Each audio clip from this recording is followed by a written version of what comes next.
Bonjour à tous. Je souhaite donc la bienvenue à tous les jeunes venus des 13 régions qui sont dans la salle et ceux qui n'ont pas pu avoir accès à la salle. À tous les jeunes venus d'Afrique pour accompagner la jeunesse burkinabé, soyez les bienvenus au pays des hommes intègres. J'irai rendre un hommage vibrant à nos vaillantes forces de défense et de sécurité et nos vaillants VDP qui se battent jour et nuit pour que le Burkina Faso soit et tienne debout. Je souhaite que nous prenions une minute pour prier pour ceux qui sont sur le terrain et aussi pour le repos des âmes de ceux qui sont tombés pour notre patrie.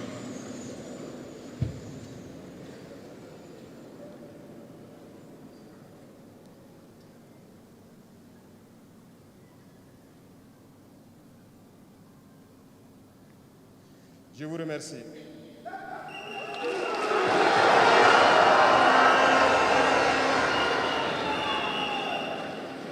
Rendons grâce à Dieu qui a permis que nous nous retrouvions ici aujourd'hui à l'occasion donc de la célébration de la Journée internationale de la jeunesse en bonne santé.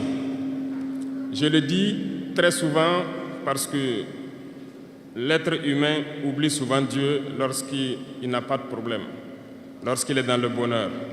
Mais quand viennent les soucis, c'est là qu'on se rappelle de Dieu. Rendez grâce tous les jours pour le souffle de vie et pour la santé. Jeunesse. Jeunesse du Burkina, jeunesse d'Afrique. La jeunesse, cette phase de la vie où l'on a assez de force, assez d'énergie, comme le paraphrasait donc le slammer qui vient de passer. La jeunesse, c'est l'époque où on n'a pas assez de temps. Nous devons profiter du temps qui nous est donné, utiliser l'énergie nécessaire pour atteindre nos objectifs, pour changer le monde, changer notre monde, changer le monde des autres, positivement. Les enfants souhaitent grandir pour être jeunes. Les personnes âgées souhaitent redevenir jeunes. Tout le monde veut être jeune. La jeunesse est une bénédiction. Alors profitez de la jeunesse pour faire œuvre utile. Voilà pourquoi quand je vois dans le thème choisi, les deux premiers mots nous interpellent. Intégration, sécurité. L'Afrique fait face à de nombreux défis. Et on doit se poser des questions. La jeunesse est-elle un atout ou un handicap pour le développement des nations? La réponse est simple et sans équivoque. Et vous la savez. Les pays développés ont pour la plupart une population vieillissante. Et actuellement, beaucoup de pays ont lancé des programmes pour rajeunir leur population. L'Afrique a cette chance d'avoir une population très jeune. Mais pourquoi l'Afrique n'est-elle pas développée? Nous devrions donc nous pencher sur la question de comprendre pourquoi l'Afrique a une population jeune et qu'elle n'est pas développée. Et que les pays qui se disent développés cherchent donc à rajeunir leur population. Il faut que nous arrivions donc à transformer notre jeunesse en un véritable atout et un moteur de développement pour notre continent. Et pour ce faire, nous avons besoin d'intégration, nous avons besoin de sécurité, de développement, nous avons besoin de nous unir. Certes, vous entendrez parler de l'Union africaine. Oui, elle existe. Mais quel est l'effet de l'Union africaine en réalité?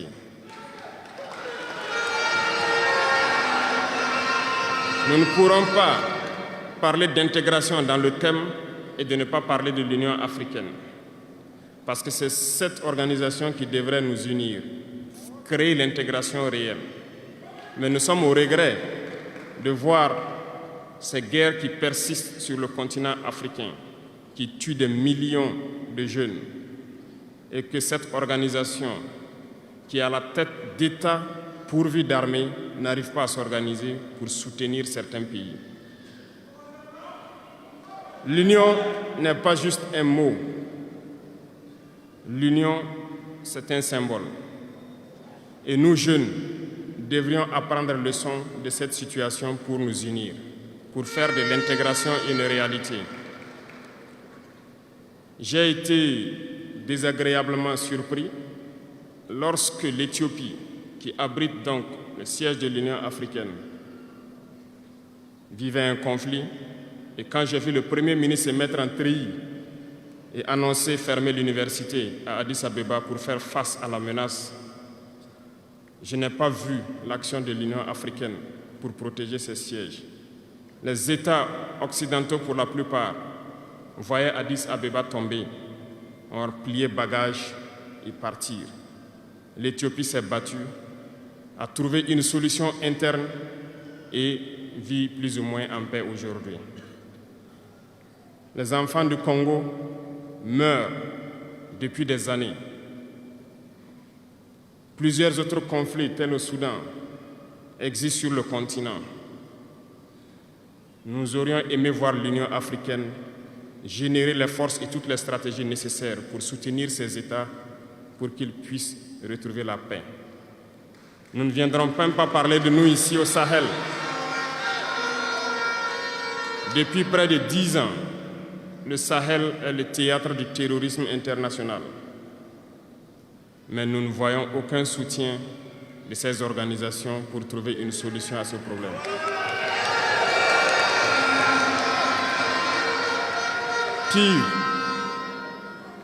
Pire, il y a quelques jours de cela, un pays étranger à l'Afrique a annoncé ouvertement avoir soutenu et participé à une attaque lâche, terroriste et barbare contre des forces de notre confédération à Tinzaouaten.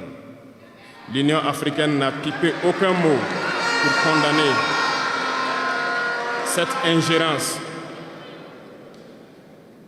L'Union africaine n'a pipé aucun mot pour condamner cette ingérence d'un État extérieur à l'Afrique dans les affaires internes de nos États. Et ce coup de gueule, je souhaiterais qu'ils l'entendent et qu'ils sortent donc de leur silence et poser des actes pour que la jeunesse puisse croire en l'Union africaine.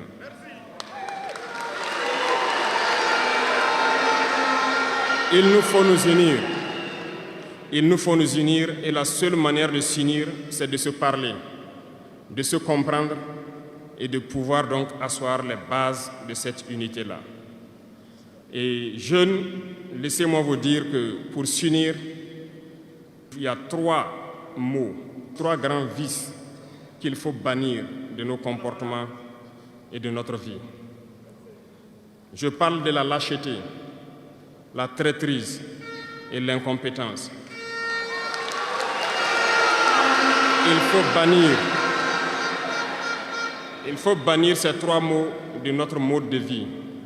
Et je m'en vais vous expliquer pourquoi. La lâcheté recouvre beaucoup de vices. Un lâche a toujours peur.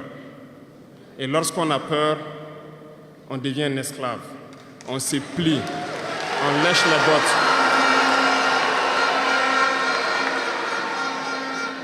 Nos ancêtres n'ont pas été lâches. Et si nous sommes lâches, nos enfants vont nous poser des questions. Imaginez qu'au Burkina, nous refusions de nous battre et nous acceptons de nous soumettre, de vivre l'esclavage. Demain, nos enfants grandiront. Ils se poseront des questions. Nos parents ont-ils été des lâches pour nous laisser dans l'esclavage? Que nous soyons vivants ou morts, nous allons le ressentir. Le lâche a peur. Et les impérialistes ont compris, ils essaient de faire peur aux leaders pour que vous soyez des lâches. Parce que quand vous êtes un lâche, tous les autres vices peuvent naître. On fait tout pour que nous ayons peur. Ils viennent dans nos palais, ils nous menacent directement ou des menaces voilées. Bien sûr, nous répondons comme il le faut. Ils essaient de nous faire comprendre. Ils prennent chaque fois des exemples. Ils nous diront, vous savez, Thomas Sankara a essayé de faire comme ça, mais il est où? Il est mort. Le président haïtien, il a essayé de faire comme ça, il est où? Il est mort. Kadhafi a essayé comme ça, il est où? Il est mort. Voilà des propos qu'on nous tient de manière voilée pour nous faire peur. Et pire, nous voyons aussi souvent certains jeunes essayer d'emboîter le pas d'une autre manière. On peut les entendre dire « telle personne a régné ainsi, il est à la CPI. Telle personne a régné ainsi, il est en prison. » Tout ça pour essayer de nous faire peur, pour qu'on devienne des lâches. Mais je pense qu'ils n'ont pas compris quelque chose. Quand nous disons la patrie ou la mort, nous vaincrons, ce n'est pas qu'une phrase. Ce n'est pas qu'une phrase, ça a tout son sens. Nous n'avons pas peur et nous n'aurons jamais peur. Nous continuerons notre lutte.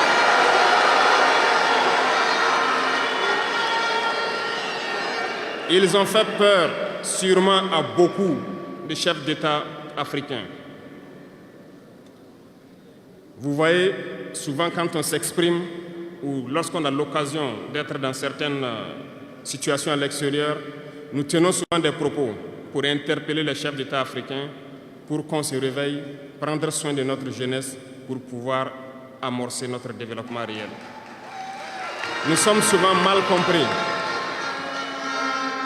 Certains ont riposté publiquement à nos propos parce qu'ils se sentent indexés.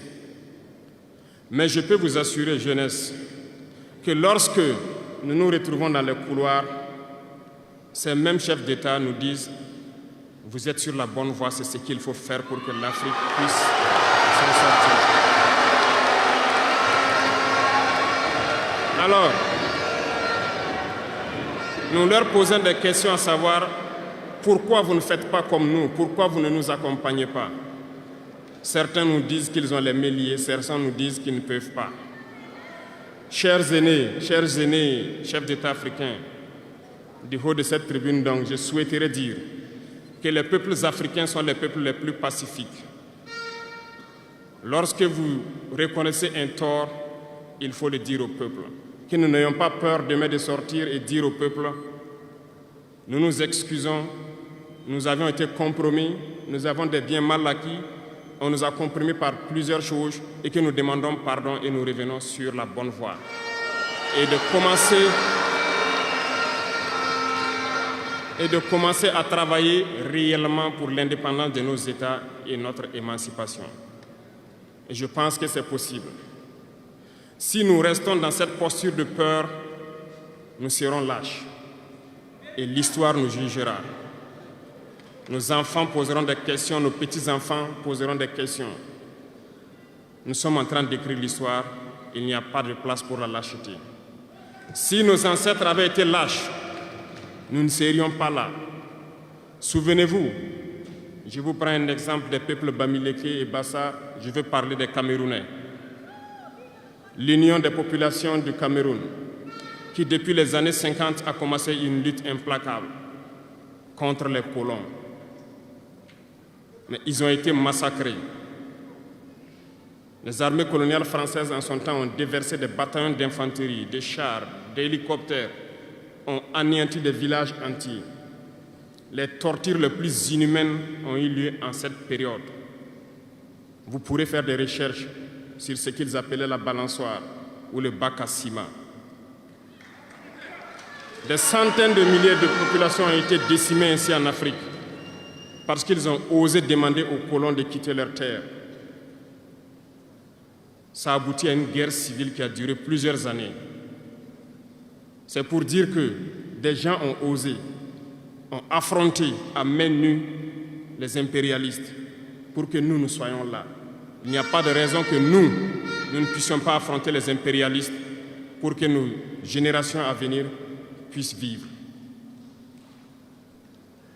Il y a beaucoup d'exemples à travers l'Afrique d'hommes courageux qui ont refusé d'être lâches, qui ont combattu, qui ont fait face. Eh bien, soyons dignes de ces gens. Nous sommes leurs descendants et soyons dignes d'eux. Un lâche ne peut pas être digne.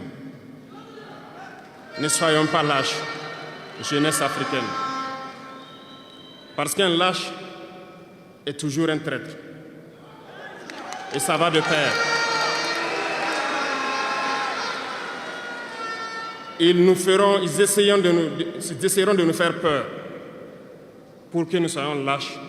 Et si nous sommes lâches, nous allons trahir. Il faut bannir la traîtrise de nos habitudes. Des Africains ont été traîtres pour que la traite négrière réussisse en Afrique. C'est parce que des Africains ont été traîtres que la colonisation a pu tenir en Afrique. Interrogeons l'histoire, nous le verrons. Lumumba, Patrice Lumumba a été trahi parce qu'il a osé tenir tête. Et ces mêmes télévisions belges sont venues au Congo pour quelques billets tendus à des individus au Congo pour une interview pour contenter leur population. Et vous avez pu suivre ça. Lumumba nous dérangeait. Il est mort, on est content. C'est de la traîtrise. Beaucoup d'autres héros sont tombés pour que nous soyons là aujourd'hui. Et c'est une technique de l'impérialisme, de faire peur aux autres en menant des actions pour réellement créer la terreur. Ça n'a pas commencé aujourd'hui. Je vous prendrai l'exemple d'un guerrier qui s'est battu, Victor Biakaboda. Lisez, vous comprendrez. Il est issu d'une famille de chefs, pas de la chefferie donnée par le colon. Il était un enfant digne. Il a fait ses études au Sénégal, je crois. Il est venu médecin en Guinée et lorsque le RDA a été créé, il a rejoint la Côte d'Ivoire pour mener le combat contre les impérialistes, contre les envahisseurs, contre le colon. Il a essayé d'organiser la société ivoirienne. Partout, les gens ont commencé à porter la voix. Il y avait en son temps un général Péchou qui a fait massacrer les populations ivoiriennes pour que jamais cet esprit de liberté ne puisse germer. Il a continué son combat aux côtés de Félix Houphouët-Boigny. Ils ont lutté, mais le plus virulent était Victor Biakaboda. Il représentait une menace pour les impérialistes. Qu'ont-ils fait?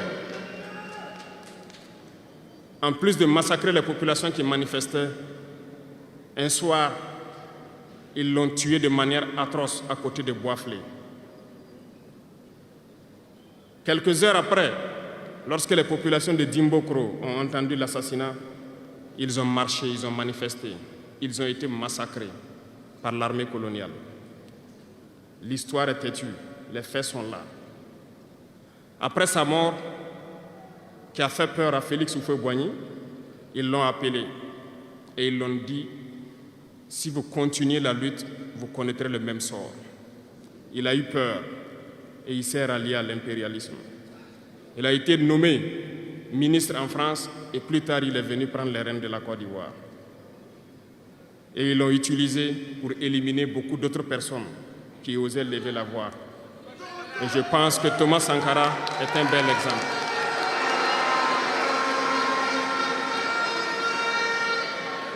Si vous avez peur, vous serez lâche et vous serez traître. N'ayez jamais peur.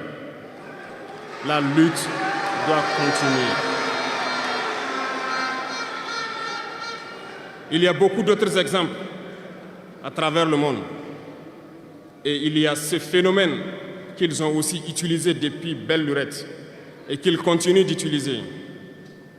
Voyez-vous, certains individus, par exemple, se sont retrouvés dans d'autres pays et créé, soi-disant, un gouvernement parallèle au gouvernement du Mali. Vous avez entendu cette histoire. Ce n'est qu'une technique qui a existé dans le temps. Je vais vous prendre l'exemple de Ahmed Chalabi, l'Irak. Ce professeur de mathématiques, qui a même été dans le gouvernement irakien, a été récupéré par les impérialistes et il a formé ce semblant de gouvernement parallèle à l'Irak, aux États-Unis. Et on l'a utilisé pour être donc le mouton de sacrifice, parce que c'est à lui qu'on a dit de prononcer publiquement que Saddam Hussein développait des armes de destruction massive. Et il l'a fait. Ils l'ont utilisé. Et cet alibi a été utilisé pour tuer des millions d'enfants en Irak et détruire l'Irak. Et vous savez quel a été le sort de Chalabi? Un soir, après une interview, dans l'interview, il disait même qu'il sait que la CIA est sur son dos. Quelques heures après, il a été retrouvé mort dans son lit, mort de crise cardiaque. Si vous trahissez, vous aurez des fins macabres. C'est ainsi. L'impérialisme n'a pas d'amis. L'impérialisme vous utilise et quand il finit de vous utiliser, il fait de vous ce qu'il veut. Suivez mon regard, vous comprenez de quoi je parle. Ça a toujours été comme ça.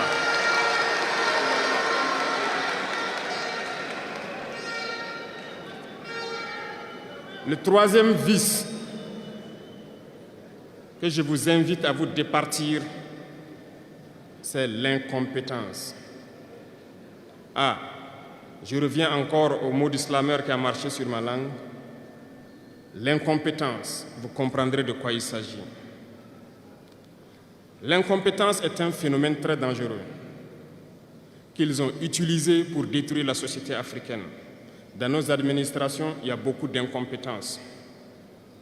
Reconnaissons-le. Les incompétents ont beaucoup de place à côté de l'impérialisme.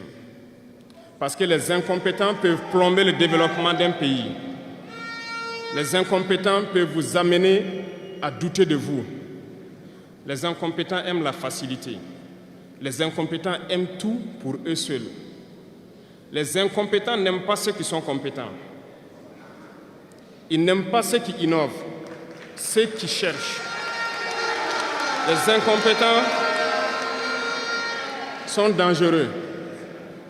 Lorsque vous êtes éclairé, l'incompétent ne vous aime pas. Lorsque vous voulez innover, l'incompétent ne vous aime pas. L'incompétent sait reconnaître celui qui est compétent et il va le combattre jusqu'à son dernier souffle parce qu'il a peur de celui qui est compétent. Cherchez la connaissance. Cherchez la connaissance et travaillez. Travaillez dur pour être compétent. Bannissez l'incompétence. Parce que, à travers les distractions qu'on veut nous faire adopter, on devient incompétent. Je vous prends un exemple. Les réseaux sociaux sont les lieux de publication des informations aujourd'hui. Les gens s'informent à travers Internet et beaucoup de choses. Un jeune qui publie sur les réseaux sociaux un article sur sa ferme ou un projet agricole ou un projet scientifique, je suis jeune, je connais les termes. Il n'aura pas peut-être 1000 vues. Mais un jeune qui publie sur des futilités, ce que moi j'appelle du n'importe quoi, il a des millions de vues.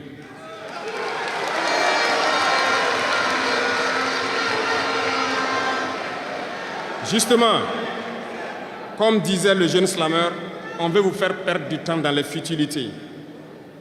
Prenez conscience, intéressons-nous au travail et cherchons la connaissance, cherchons la compétence.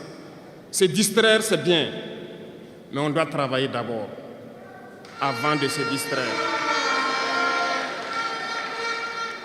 Cherchez la connaissance, sinon vous perdrez du temps à ne rien faire. Et la jeunesse, c'est l'époque, c'est la période où il faut exploiter son temps à bon escient. Les impérialistes le savent. Voilà pourquoi ils vont multiplier tout ce qui est événement de distraction. Ils vont multiplier tout ce qui est événement qui peut vous détourner du travail pour que vous soyez des incompétents. Et en ce moment, quand vous êtes endormis, on choisit les incompétents pour diriger tout ce qui est structure importante. Et vous n'avez le choix que de vous plier. Ne soyons pas incompétents, cherchons la connaissance. Les incompétents se cachent souvent derrière des mots. Ils emploient les termes de démocratie, de liberté, sans se rendre compte de quoi il s'agit. Camarades, la démocratie est un état d'esprit, autant que la jeunesse est un état d'esprit. C'est soi-disant démocrate, mais regardez le monde. Comment est-ce qu'on peut vouloir imposer la démocratie en tuant des millions de personnes? C'est de la dictature, ça, ce n'est pas de la démocratie. Ça ne s'impose pas. Ceux-là qui se disent démocrates, mais regardez, nous avons vu des scènes où on a empêché des gens de rentrer dans des assemblées. On a vu des scènes où des forces ont débarqué dans des assemblées pour obliger les députés à prendre des textes. On a vu des scènes plus terribles que ça, où les gens tuent leurs manifestants. Mais eux, ils s'appellent démocrates et nous, on nous appelle donc des putschistes.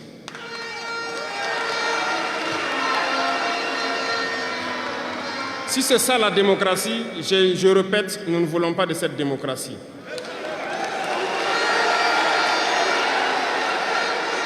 Et quand vous voyez souvent les incompétents, ils ne cherchent pas à savoir quelle est la signification du mot démocratie en réalité. Ils s'accrochent juste à la définition qu'il lui a donnée l'impérialisme et il se met à parler de démocratie sans réellement connaître le fondement. Ça, c'est de l'incompétence. Il faut chercher à connaître, avoir la connaissance, regarder le monde pour redéfinir la démocratie telle que nous le voulons en Afrique.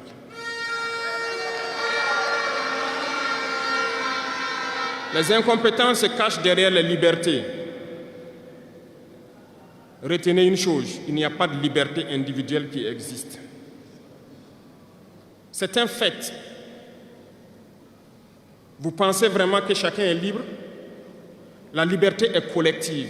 Tant que nous vivons dans une société avec des règles, la liberté est collective. Parce que si vous ne respectez pas les règles, vous ne pouvez pas vivre dans la société. Si vous êtes libre de parler comme vous voulez, l'autre aussi est libre de vous répondre comme il veut. Ça sera du désordre. Si vous êtes libre de rouler dans la rue et de passer le feu au rouge comme vous voulez, l'autre est libre de passer aussi et de vous cogner. Vous comprenez que si la liberté individuelle prend le dessus, nous sommes dans une société de désordre. Voilà pourquoi il y a des règles dans la société. Et les règles, tout le monde doit les respecter. Et là, on parle de liberté collective. Donc, certains se donnent le droit de parler de leur liberté individuelle à eux, mais ne tenant pas compte des autres. Je pense que ça fait partie aussi de l'incompétence, parce qu'ils ne cherchent pas à comprendre, ils s'arrogent les droits que peut-être les États les ont donnés pour sévir, pour faire tout pour eux, en négligeant les libertés des autres. Non, la liberté est collective. Avant de poser un acte, on pense à la liberté d'autrui. Et nous ne devons pas transcender la liberté des autres. Donc ça fait qu'on doit avoir de la réserve. Et une fois qu'on a de la réserve, la liberté individuelle n'existe pas. La liberté est collective. Et nous devons avoir cette culture de liberté collective. Cherchons donc la connaissance, lisons, interrogeons l'histoire. Ne lisez pas l'histoire qu'eux, ils ont écrite en leur faveur.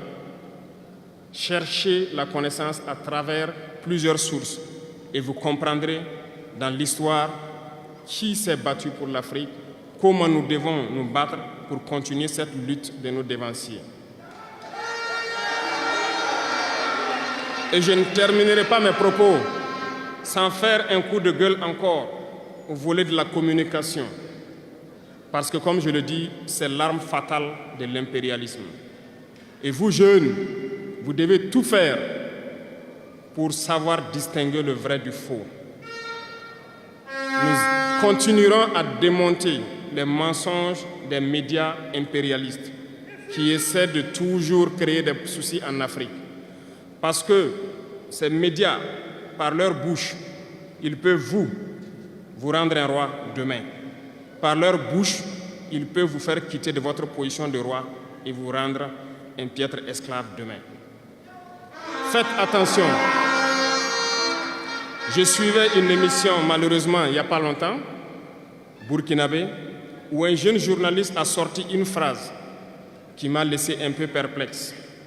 Il parlait de la Corée du Nord. Et le journaliste a dit, mais il meurt de faim en Corée du Nord.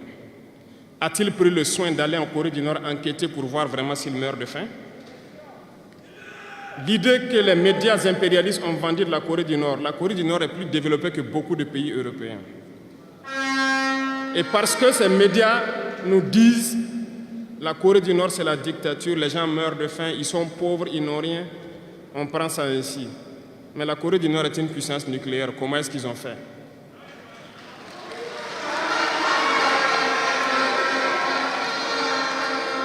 Faisons attention à la communication. Il ne faut pas suivre de manière aveugle ces médias menteurs qui ne cherchent qu'à diviser l'Afrique. C'est logique, ils se battent pour les intérêts de leur peuple. Et l'intérêt de leur peuple, c'est que l'Afrique soit divisée. Alors, jeunesse du Burkina, jeunesse d'Afrique, il faut qu'on s'unisse. Il faut bannir la lâcheté, il faut bannir l'incompétence, il faut bannir la traîtrise et tous les vices dans nos sociétés. Nous avons des occasions de nous parler. On rend grâce à Dieu de ces occasions que nous avons chaque fois de nous parler, de nous conscientiser. Et je vous invite à repartir encore lire, à se mettre au travail pour que l'Afrique que nous voulons, autosuffisante alimentairement, soit une réalité. Pour que l'Afrique que nous voulons pour un développement harmonieux soit une réalité. Parce que je reviens sur votre thème. Il n'y a pas de paix et de sécurité sans développement. Les deux vont de pair. S'il n'y a pas de développement, il n'y a pas de sécurité. Parce que s'il n'y a pas de développement, la jeunesse va forcément se retrouver dans les vices. Et il n'y aura pas de sécurité. S'il n'y a pas de sécurité aussi, il n'y a pas de développement. Donc les deux doivent aller de pair. Intégrons cela dans nos combats pour que nous puissions nous battre et nous développons. Allons-y vers la production. Produisons suffisamment. Transformons sur place nos matières premières pour que ce soit bénéfique pour nos populations et envie d'exporter cela.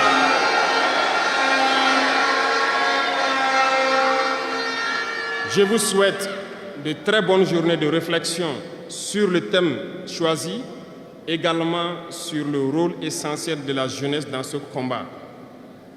Bonne chance à tous.